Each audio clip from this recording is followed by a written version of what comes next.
Merhaba çocuklar. Kuzey temizlik yapıyor bugün. Birlikte yapıyoruz daha doğrusu ama Kuzey süpürge o kadar ağır geliyor ki fazla hareket ettiremiyor. Evi süpürmeyi çok sever Kuzey. Kuzey birazcık yukarıdan tut. Yukarıdan tut sapını anneciğim. Ben ne zaman evi süpürmeye çalışsam çocuklar Kuzey hemen süpürgeyi elimden alıp kendi süpürmeye başlar. Siz de öyle misiniz acaba? Annelerinizin elinden süpürgeyi almak istiyor musunuz? Olmuyor mu Kuzey?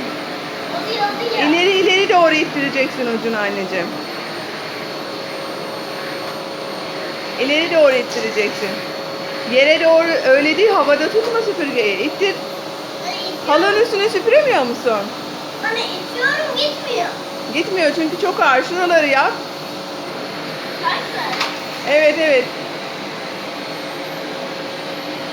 Süpürge çok ağır tabi. İtemiyor çocukcağız. Ne yapsın? Güzel süpür güzel. Çok güzel ya. Süpürmeyi seviyor musun Kuzey?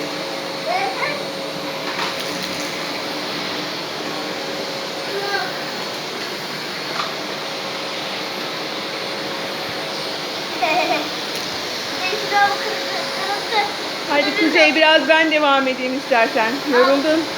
Birazcık da hasta Kuzey çocuklar.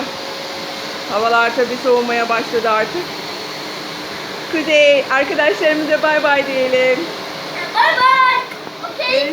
Görüşürüz arkadaşlar. Hoşçakalın. Bay bay.